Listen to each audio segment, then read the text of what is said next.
Please be advised that the views and opinions of the host and guests do not reflect those of the station, the management, and its network. Sa barangay tayo, ikaw at ako. Sa barangay tayo, wow. Sa barangay tayo, ikaw at ako. Nagbibigay ng aral sa mga kagawad at kapitan. Sa barangay tayo.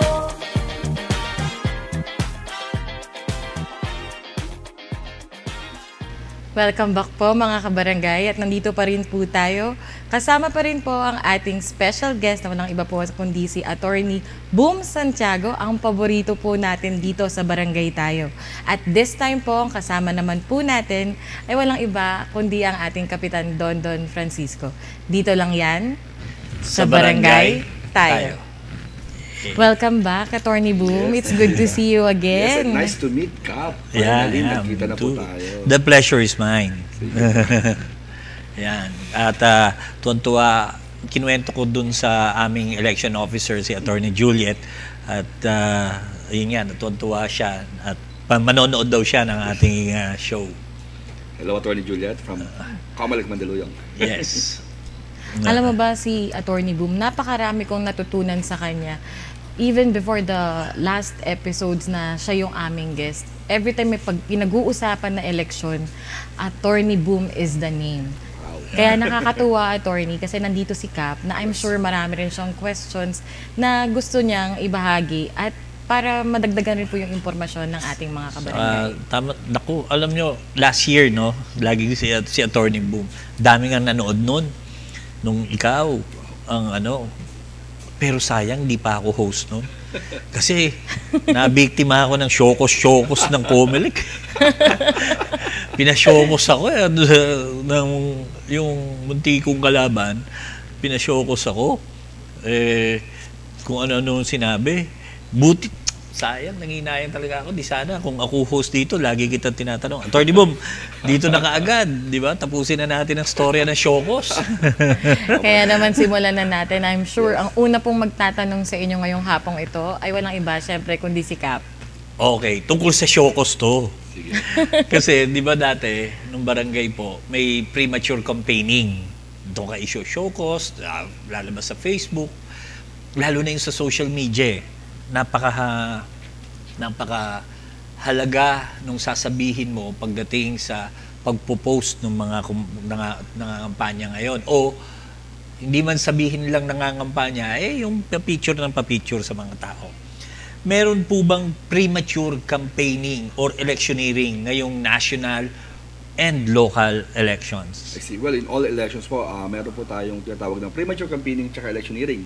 Ang pagkakaiba nga lang po, sa barangay election po kasi, the moment that they filed their certificate of candidacy, meron po kaming Comelec resolutions na nagpo-prohibit sa kanila. Otherwise, they might be complained for either premature campaigning or vote buying. Now, to answer that, sa nalalapit po na May 2025 election, magsiset in po yung ating mga premature campaigning or electioneering, hindi po sa pagpa-file ng certificate of candidacy, but the moment po na magsimula po yung campaign period, which would be on February 28 para sa senator and party list, and March 28 po para sa ating mga local officials po.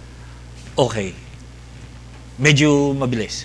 Attorney, ano ka lang, hinahinay lang. Sige po. Para kasi yung mga nanonood sa atin na mga tao gustong matutunan yan at marinig sa yan.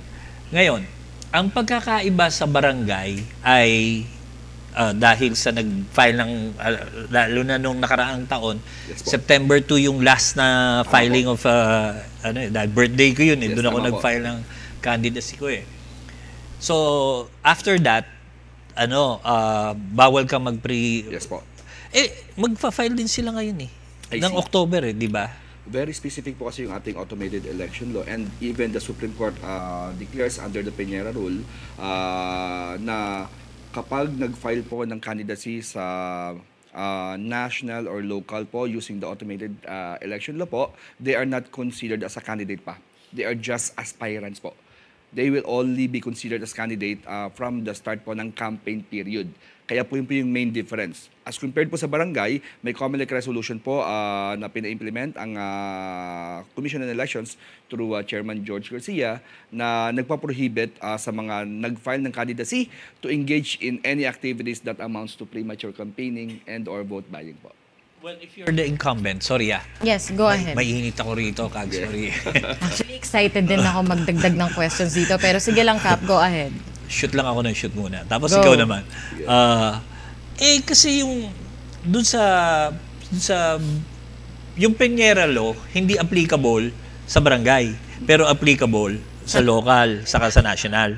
Ganun po ba yung sinasabi? Well, that's how the Supreme Court declares it na there is no premature campaigning kapag hindi pa siya campaign period. And that nagkaroon ng significant distinctions po sa automated election at saka sa manual election. Kaya nga po nung barangay election po natin, nung nagpalabas po ang COMELEC po na pinagbabawal po yung mga ganung mga activities that amounts to premature campaigning or vote buying or electioneering po, wala naman po nag-declare or nag-file ng any case. Kaya as far as the COMELEC is concerned, valid po at may legal effect po yung nilabas po namin COMELEC resolutions. Last question. Sige po. Bago si Kags Marie. Pero mag-iisip pa ulit ako. Sige po. Paano naman kung incumbent ka? I see. Yung being an incumbent, talagang kasama na yan sa mga ginagawa mo. Kawawa naman ng barangay kapag ganun. Yung mga incumbent, gagamitin na lang ng mga kalaban nila yung mga ganyang pagkakataon na nakastate doon sa resolution ng COMELEC, blah, blah, blah. Paano ho yun? Kawawa naman po kaming mga incumbent. Well, nung barangay election po, CAP, may mga restrictions po kahit sa mga incumbents. May mga periods to be observed. Like for example, during this period, bawal na yung mga infrastructures. During this period, bawal na po yung ganito mga programs. Except meron kayong authority from the COMELEC to continue those programs. Nakakuha ako nun. Nakakuha naman ako nun. Anyways, I'll pass the ball ngayon kay Kags Marie. Ayan. Alam mo, nalulungkot lang ako. Babalikan ko lang, Kap, yung regarding dyan sa premature campaigning na yan, attorney, no? Kasi nakakalungkot in a way, kasi nag-test the water po kayo nung time of barangay and SK elections 2023 regarding this premature campaigning. And everyone is expecting that you will also implement the same nature sa local and national elections, which is ito pong darating na midterm elections of 2025.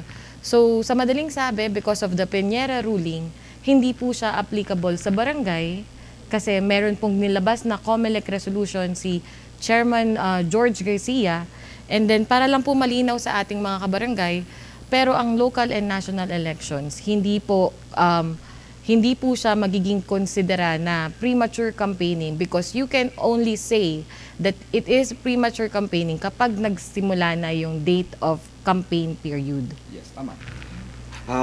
Maliban sa we are complying with how the Supreme Court defined premature campaigning. Pangalawa, siguro may significant difference kasi ang barangay election sa national and local. If you would notice, from the filing of candidacy po sa barangay, almost 1 month and so lang po, election na. As compared po rito, ang filing po is October, pero ang election po is sa May. So, kaya may significant distinctions po talaga. Plus, again, iba po ang treatment sa automated election, iba rin po sa manual election. Although, kami naman po sa COMELEC, ang goal talaga namin po, ma-inform din yung mga tumatakbo, mga aspirants, mga candidates, na meron tayong batas against premature campaigning. And ako personally po, I was happy na medyo may fear sa ating mga aspiring candidates sa barangay election na hindi sila gaano nag-invest. Okay? At medyo mas malinis ang ating paligid dahil wala tayong nakitang mga illegal posters kasi pinaigting po namin yung aming Operation Baklas. Alright, so proceed pa tayo, attorney, dun sa next question na sinabi ni COMELEC Chairman George Garcia na hindi pwede tumakbo ang nakadalawang beses na hindi nag-file ng kanilang SOSE or yung Statement of Contributions and Expenditures, pero hindi ito kasama sa anumang disqualificatory case sa election code, ano po ba ang masusunod? Well, we have the SOSE law na very specific doon na kapag hindi ka nag-comply rito, maliban sa fine, one of the penalties ay hindi ka papayagan na mag-hold ng public office or even to that can be used as a disqualification. Kasi take note, as I have explained kanina, the moment na nag-file po ang aspirants po ng Certificate of Candidacy, under oath po yan. Isa po sa kanyang dapat gawin matapos po ang eleksyon, manalo man o matalo, kailangan niya mag-submit ng SOSE. Kasi iniiwasan po natin kasi na yung mga nag-file po ng Certificate of Candidacy po ay gumasta ng sobra sa tinadhana po ng batas. Yes po, even nga may mga Supreme Court decision po tayo, yung mga nag-withdraw. Hindi porket nag-withdraw ka ng candidacy ay hindi ka na mag-file ng SOSE. Mag-file ka pa rin kasi may possibility na during the time na nag-file ka ng Certificate of Candidacy, from the time na nag-withdraw ka ng iyong candidacy, baka may mga donations or expenditures na dapat mong i-declare. Alright. So, ngayon po, attorney, next year na po ang eleksyon. Yes. Ito, medyo mainit to dahil kanina naitanong na rin po sa inyo yung regarding sa BSKE. Kung ano ba ang magiging posisyon ng COMELEC regarding this matter. Kung handa po ba ang COMELEC for the BSKE 2025 or we still needed budget para dito or meron na pong appropriation for next year? Well, kami po sa COMELEC, hanggat wala pong batas na nagsasabi na hindi po tuloy ang eleksyon, tuloy-tuloy po yung aming preparasyon. As regards sa budget, lagi naman po nakaangkla yan. Kasi po nakaset na po yan, especially nung nilabas po yung decision po doon sa case po ni Atty. Macalintal, na sinasabi po na ang general rule, walang postponement unless magko-comply siya sa stringent test para i-allow ang postponement. And sabi rin po sa Supreme Court decision na yan, hindi na po pwedeng tanggapin yung election fatigue na napagi yung mga taga-COMELEC kasi last May nagpa-election, tapos December magpapa-election ulit. Ang sabi po ng Supreme Court, hindi siya enough para i-postpone ng election kasi what is at stake here, yung karapatan ng tao na mamili ng manunungkulan. Sinad din ng, correct me if I'm wrong, hindi po ako abogado. Yes, po. Sinad din po ng COMELEC na kayo lang ang pwede magpa-postpone ng election. Well, Pero ano lang yun, decision po, even the COMELEC cannot. It's within the power of the Congress po. Hindi, On the national level. postponement. May power po ang COMELEC, pero kami kasi sa COMELEC, even the stand po ng aming chairman po, it's within the power of the Congress. Okay. Ano ko yung tanong ko. Yes, po. Yung totoo po ba na sa sinasabi ng Supreme Court, o tama po ba, dahil hindi po ako sigurado, mga nanonood, na kayo ay pwede mag-postpone, pero hindi po pang-nasyonal yung postponement. Yung mga syudad lamang o kaya isang presinto lamang, yun po yung sinasabi ko. Tama po, yung mga failure of election po. Opo. Pag may mga security nagbato ng granada sa isang lugar, like that po. tigil yung kailangan, Yes. i-postpone yung election. Although may plenary power po ang COMELEC, as regards sa national level, na katulad po na nabanggit nyo, it's within the ambit of our Congress po. Okay. Yun. Sunod na po ako doon sa tanong ko. Ang mga kandidato, bago ko muna tanongin niya, maganda to. Lalo na doon sa mga kumakandidato o kakandidato ngayon. Dami nyo. Okay. Dami talaga. Ang mga kandidato ba ngayon, pwedeng gumastos gaya ng t-shirt, mga ballers, at yung mga iba pang mga pamaypay, at anumang mga election paraphernalia na ginagamit sa kampanya. At kung positibo na pwede, ano po ba ang pagkakaiba na ginawa ng COMELEC dun sa pagiging stricto sa barangay election at ano ang magiging stricto ba kayo ngayon? Well, kami po, lagi naman po kaming stricto. Just so happen po, may distinctions po sa nalalapit po na election sa nakaraang election. Kasi po, nung nag-file po mga taga-barangay and SK po, they are deemed as candidate na. So, ibig sabihin, lahat po ng mga batas patungkol po sa premature campaigning, electioneering, or vote buying, applicable na. In the upcoming election po, since hindi pa ho sila kandidato, the moment they file their Certificate of Candidacy, they have all the way to do that, magbigay ng mga ballers, t-shirts, pero kapag tumuntong na po siya sa araw ng campaign period, that's the time po na i-check na po ng COMELEC. Una po, yung gastos ba? Pangalawa po, if that amounts to vote buying and vote selling. So, Hindi pa po ba binabago yung na magkano per botante? 3 and 5 pesos po per Five? registered voter po. Pag member po ng political party at saka pag independent po. Pag independent, 5 pesos po. Per, pag miyembro ng political party, na mayaman. Yes po, 3 Three- pesos po. 3 pesos 3 per- pesos per registered voter po. So kapag may partido ako, 3 pesos lang. Yes po.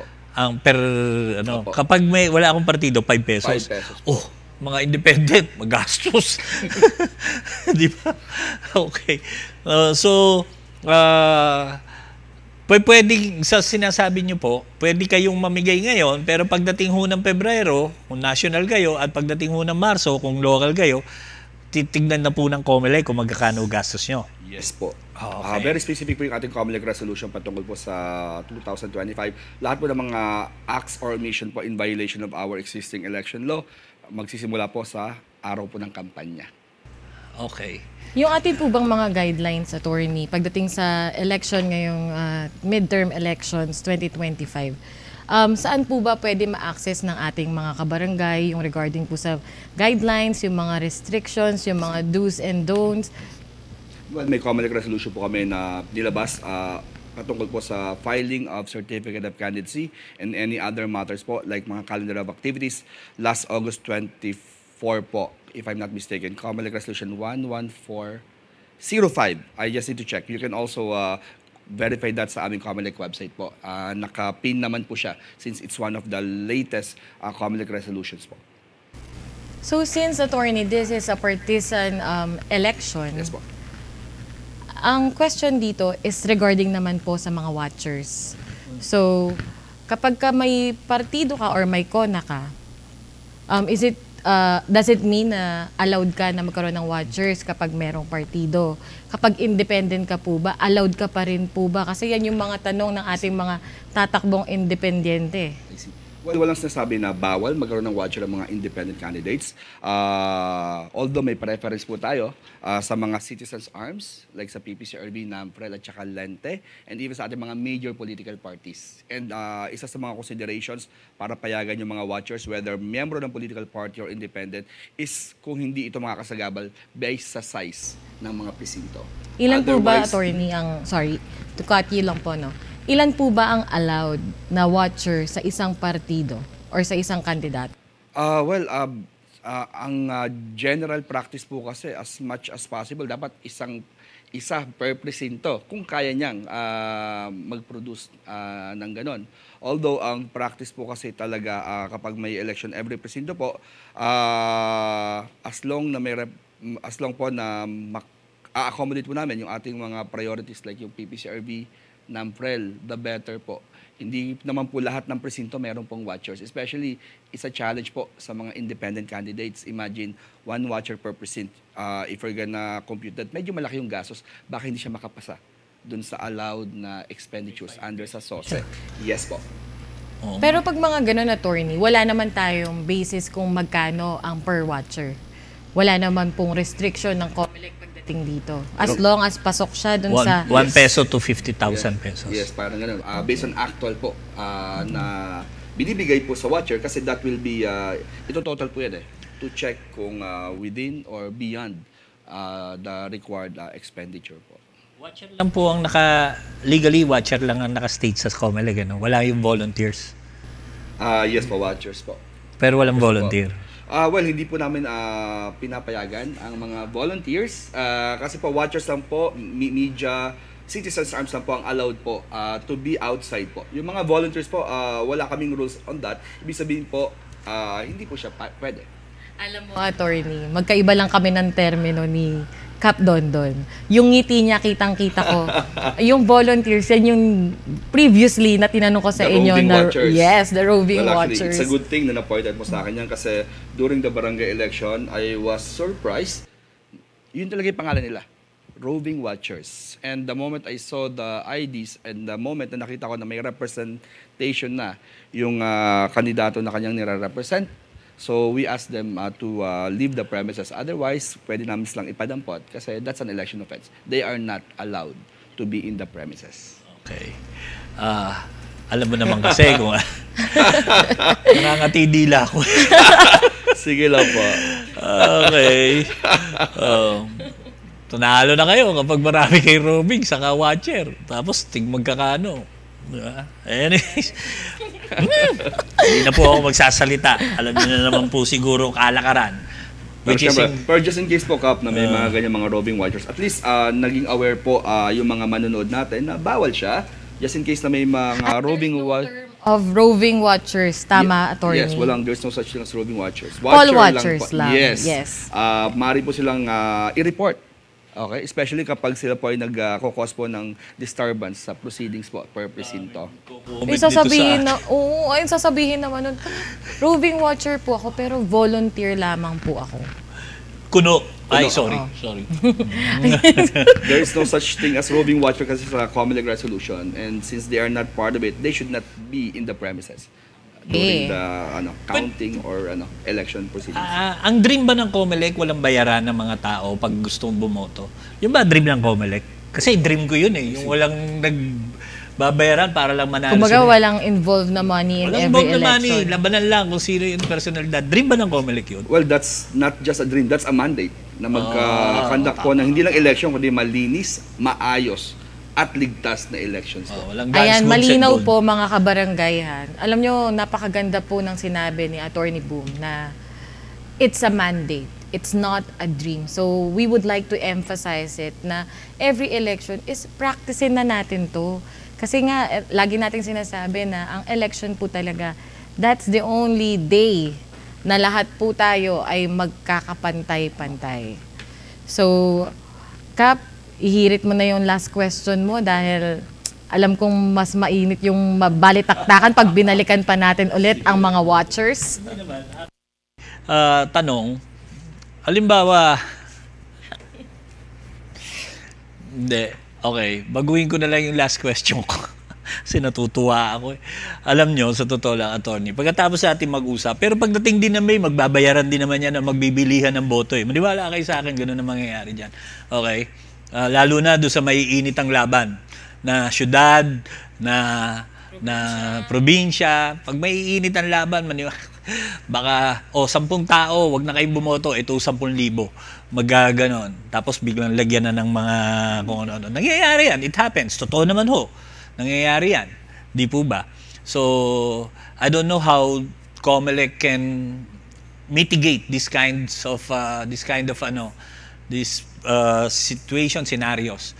Anyways, alimbawa ho, nagising ako. Baguhin ko na lang yung tanong. Nagising ako at sabi ko sa sarili ko, gusto kong kumandidatong konsihal. Pwede ba akong kumandidatong konsihal bilang barangay captain? Tapos, halimbawa, wala akong partido, pwede po ba ako maging independent, gaya ng kaninang pinag-uusapan? At huli ito pa, syempre, biglaan yung pagkandidato mo, hindi ka mag-e-expect na mananalo ka dapat, di ba? So, pagdating ng May na talo ka, balik ka bang kapitan? Alright. Well, una po yung sa issue po nung sa vote buying, Kap.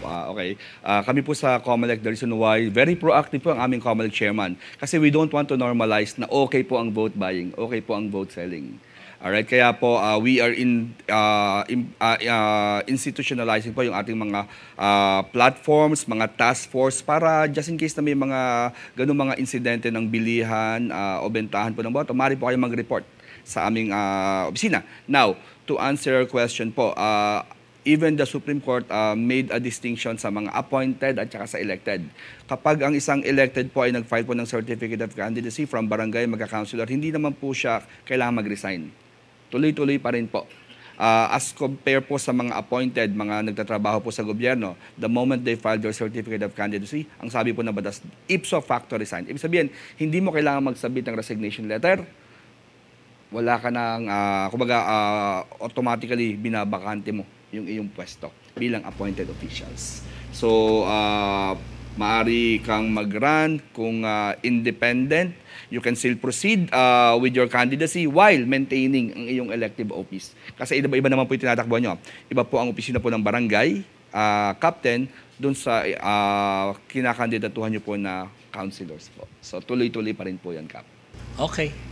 Ayan, That's my mga case. kabarangay. Maraming salamat po, Attorney Boom Santiago. At kami po dito sa Barangay Tayo ay muli nyo pong pinaunlakan. At sana po wag kayong magsasawa dahil napakarami po naming natututunan. Hindi lamang po kami, bagkus pati po ang ating mga kabarangay. Kaya po mga kabarangay, magkita-kita po tayo muli sa susunod po na episode dito lang sa Barangay Tayo. Sa barangay tayo, ikaw at ako. Sa barangay tayo, wow. Sa barangay tayo, ikaw at ako. Nagbibigay ng aral sa mga kagawad at kapitan. Sa barangay tayo.